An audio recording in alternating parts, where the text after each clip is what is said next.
지금 여러분께 세상의 움직임을 전해드립니다. 국내외 핵심 이슈를 짧게 간추려 전달하는 뉴스 요약 채널 지금 뉴스. 저는 AI 앵커 현진아입니다. 오늘의 뉴스 시작하겠습니다. KT의 해킹 의혹과 관련해 폐기된 것으로 알려졌던 서버의 로그 기록이 사실은 백업돼 있던 것으로 확인됐습니다. 국회 과방위 소속 박충권 의원이 KT로부터 제출받은 자료에 따르면 KT가 지난 15일 폐기한 서버의 로그가 별도로 보관되어 있는 것으로 확인되었습니다. 특히 원격 제어 서비스 인증서와 개인키 유출 의혹까지 제기되며 파문이 확산되고 있습니다. 당초 KT 측은 서버가 폐기돼 조사가 어렵다고 밝혔지만 이번 확인으로 분석이 가능해졌습니다. 국회와 업계는 보안 우려를 이유로 서버를 폐기하면서 문제없다고 보고한 것은 앞뒤가 맞지 않는다고 지적했습니다. 이번 사안은 KT의 허위 보고 및 관리 부실 논란을 불러오며 진상규명이 시급하다는 목소리가 커지고 있습니다.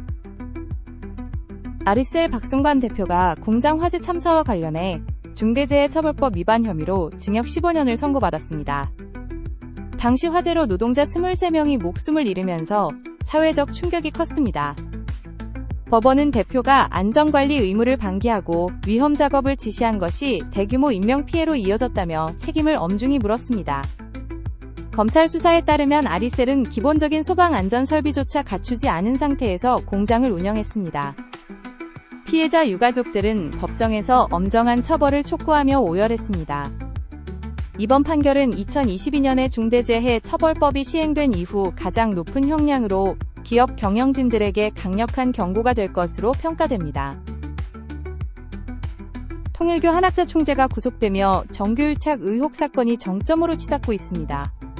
검찰은 한 총재가 거액의 불법 자금을 정관계에 제공한 혐의를 적용했습니다.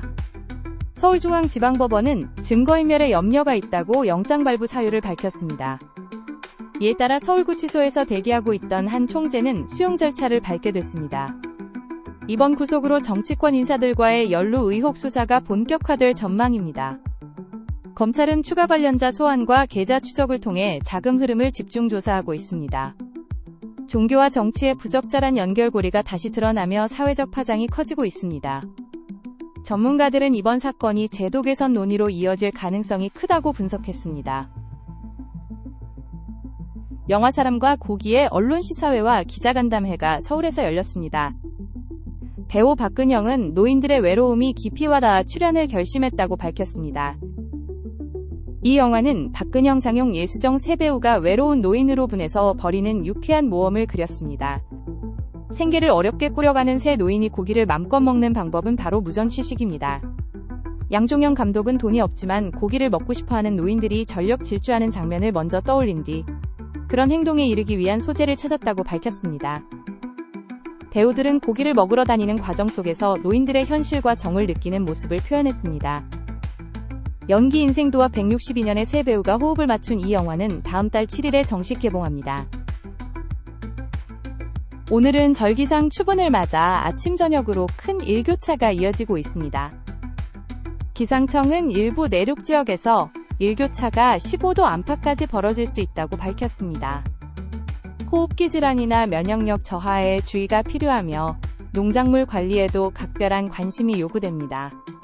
특히 수확기를 앞둔 벼와 과수 농가에는 병충해 방지가 중요합니다. 전문가들은 겉옷을 챙기고 충분한 수분 섭취로 환절기 건강을 지킬 것을 조언했습니다. 농업당국은 피해 예방을 위한 현장 점검을 강화하고 있습니다. 개인들 또한 각자가 환절기 위생관리와 건강관리에 유의하여야 하겠습니다. 이상 오늘의 주요 뉴스 전해드렸습니다.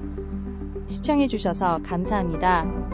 오늘 뉴스가 도움이 되셨다면 좋아요와 구독, 알림 설정 부탁드립니다. 저는 여러분에게 도움되는 뉴스로 다시 또 찾아뵙겠습니다.